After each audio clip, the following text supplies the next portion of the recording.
स्वातंत्र्य दिनाच्या पार्श्वभूमीवरती केंद्र शासनाच्या हर घर तिरंगा उपक्रमांतर्गत ठाणे महानगरपालिका क्षेत्रातील महानगरपालिका शाळांमध्ये 9 ते 15 ऑगस्ट 2026 या कालावधीत विविध देशभक्तीपर उपक्रमांचं आयोजन करण्यात आलं होतं।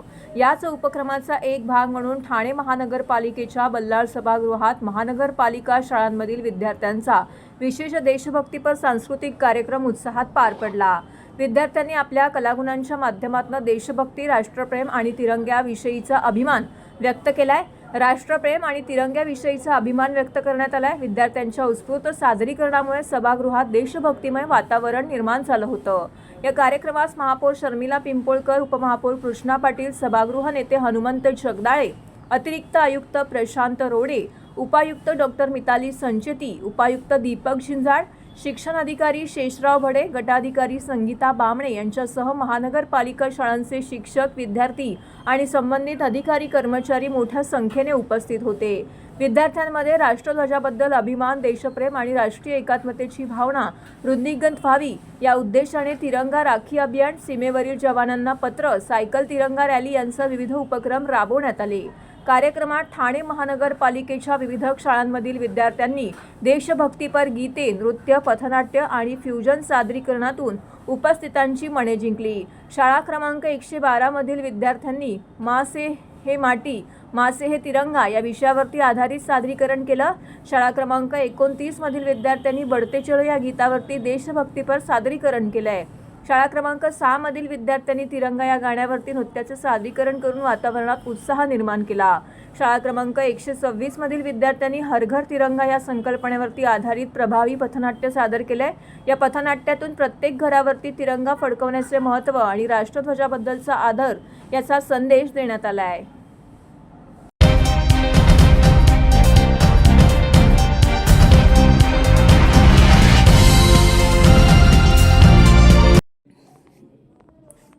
ठाण्यातील सर्वसामान्य, गरीब व गरजू रुग्णांसाठी मोठा दिलासा ठरणारे विठ्ठल साईबाबा रुग्णालय डिसेंबर अखेर नागरिकांच्या सेवेत दाखल होणार आहे। राज्याचे उपमुख्यमंत्री एकनाथ शिंदे यांच्या सूचनेनुसार खासदार नरेश म्हस्के यांनी महापौर शर्मिला पिंपोळकर, पदाधिकारी, बांधकाम विभाग व महापालिकेच्या अधिकाऱ्यांसमवेत रुग्णालयाची पाहणी केली।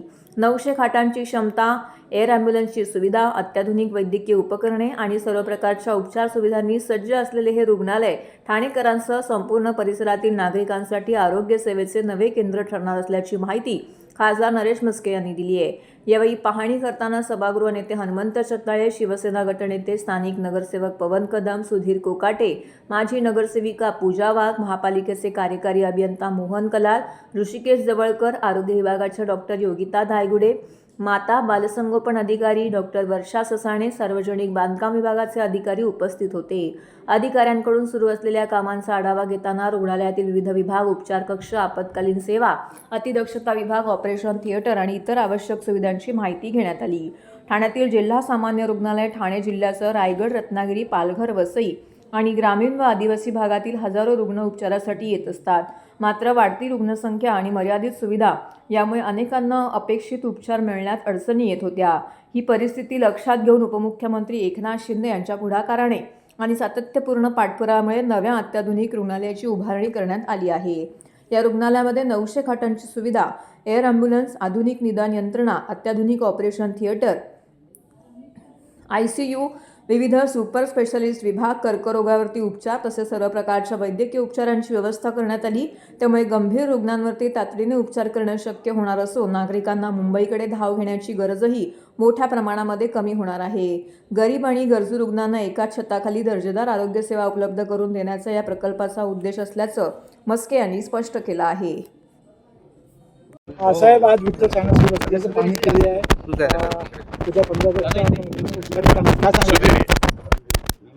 माननीय उपमुख्यमंत्री एकनाथ शिंदे साहेब यांच्या नेतृत्वाखाली आपण म्हणतो ठाणं बदलतंय आणि त्याचं मूर्तिमंत उदाहरण म्हणजे हे ठाण्यातील सिव्हिल हॉस्पिटल।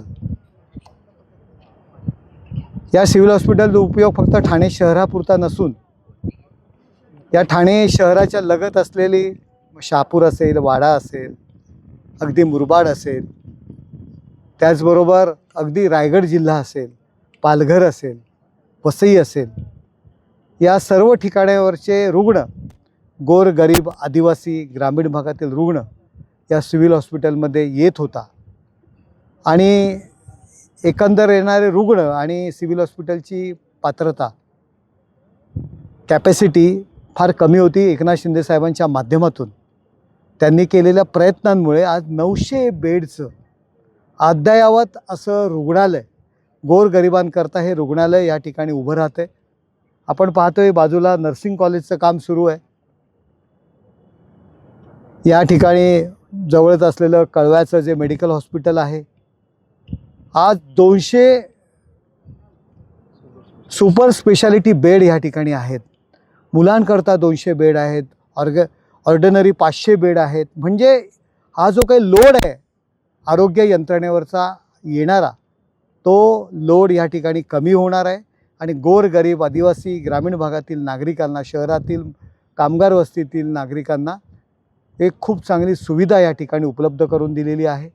अद्ययावत मशिनरी, अद्ययावत मग कॅन्सर असेल, हार्ट्स असेल, किडनी असेल, हे सगळे उपचार या ठिकाणी होणार आहेत. आणि आपण पाहतो एअर ॲम्ब्युलन्स करता हेलिपॅडची सोयसुद्धा या ठिकाणी आपण केलेली आहे.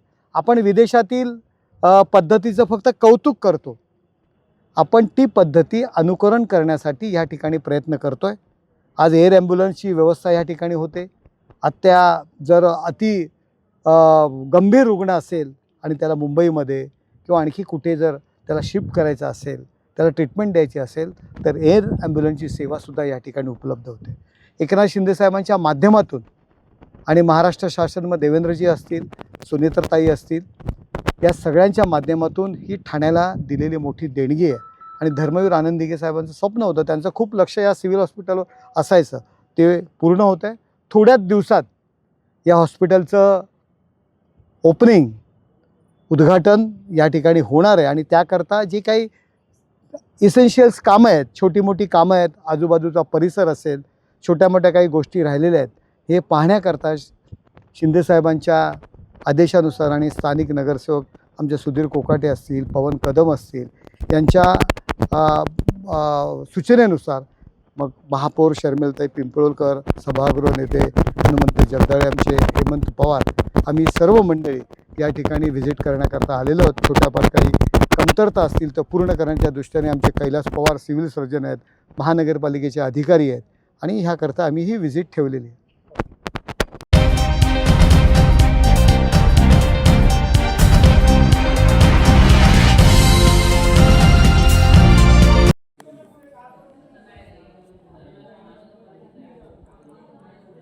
काँग्रेसचे राष्ट्रीय अध्यक्ष मल्लिकार्जुन खरगे यांच्या उत्तराखंडामधील हल्द्वानी येथे सभेनंतर सभास्थळाचे गंगाजळ शिंपडून कथित शुद्धीकरण करण्यात आल्याच्या घटनेच्या निषेधार्थ ठाणे शहर जिल्हा काँग्रेसच्या कमिटीने सत्याग्रह आंदोलन केलं. या घटनेच्या माध्यमातून जातीयवादी आणि प्रतिगामी मानसिकता समोर आल्याचा आरोप काँग्रेसने केला आहे. ठाणे शहर जिल्हा काँग्रेस कार्यालयाबाहेर झालेल्या आंदोलनामध्ये पदाधिकारी आणि कार्यकर्त्यांनी निषेधाचे फलक हातात घेत जोरदार घोषणाबाजी केली.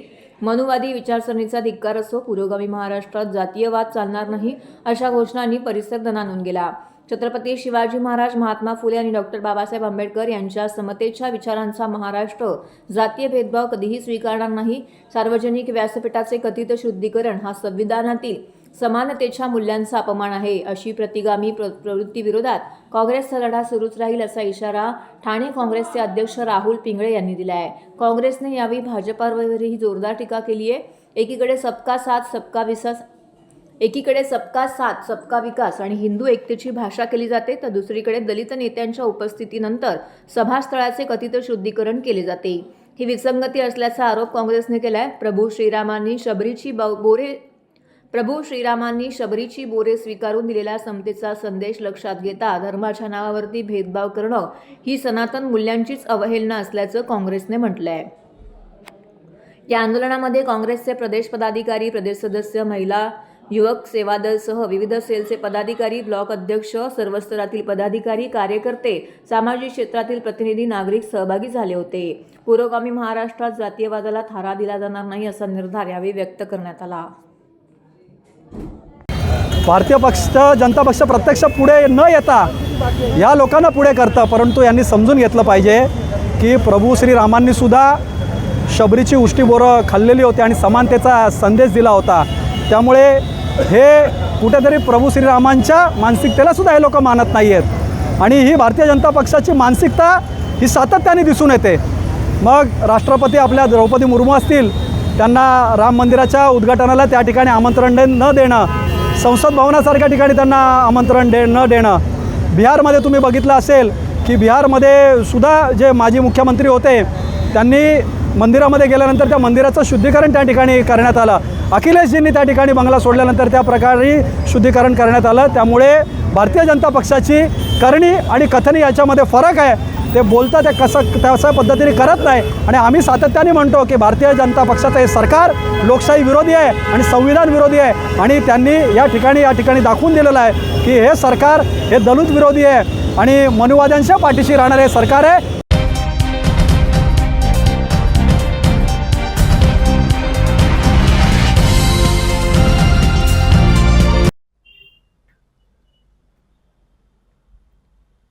रिक्षा टॅक्सी चालकांना मराठीचं ज्ञान अनिवार्य, नियम मोडणाऱ्यांवर होणार कठोर कारवाई. महाराष्ट्रात रिक्षा आणि टॅक्सी चालवायची असेल तर प्रवाशांशी संवाद साधण्यासाठी चालकांना व्यावहारिक मराठीचं ज्ञान असणं आवश्यक आहे. 1989च्या कायद्यात आणि नियमांमध्ये करण्यात आलेल्या बदलानंतर या नियमाची अंमलबजावणी अधिक प्रभावीपणे केली जात असल्याची माहिती परिवहन मंत्री प्रताप सरनाईक यांनी दिली आहे. पूर्वीच्या कायद्यातील तरतुदींची बहुतांश रिक्षा आणि टॅक्सी चालकांना माहिती नसल्यानं त्याचं योग्य पालन होत नव्हतं. प्रवाशांशी संवाद साधताना प्रामुख्याने हिंदीचा वापर केला जात असल्याच्या तक्रारीही परिवहन विभागाकडे प्राप्त झाल्या होत्या. या तक्रारींची दखल घेत परिवहन मंत्री म्हणून सरनाईक यांनी या विषयाकडे लक्ष दिलं. चालकांना व्यावहारिक मराठी शिकण्यासाठी सुरुवातीला 3 महिन्यांची मुदत देण्यात आली होती. त्यानंतर ही मुदत वाढवून सुमारे 105 दिवस करण्यात आली. या कालावधीत तब्बल 1,35,000 रिक्षा आणि टॅक्सी चालकांनी मराठी प्रशिक्षणासाठी नोंदणी केली. कोकण मराठी साहित्य परिषद आणि मुंबई मराठी साहित्य संघाच्या माध्यमातून सुमारे 1,600 शिक्षकांची नियुक्ती करून चालकांना प्रशिक्षण देण्यात आलं. प्रशिक्षणानंतर सुमारे 1,10,000 चालकांना प्रमाणपत्र देण्यात आल्याची माहितीही सरनाईक यांनी दिली आहे. मात्र मराठी शिकण्याची इच्छा न दाखवणाऱ्या किंवा प्रवाशांशी मराठीत संवाद साधण्यास जाणीवपूर्वक नकार देणाऱ्या चालकांवर आता कठोर कारवाई केली जाणार आहे.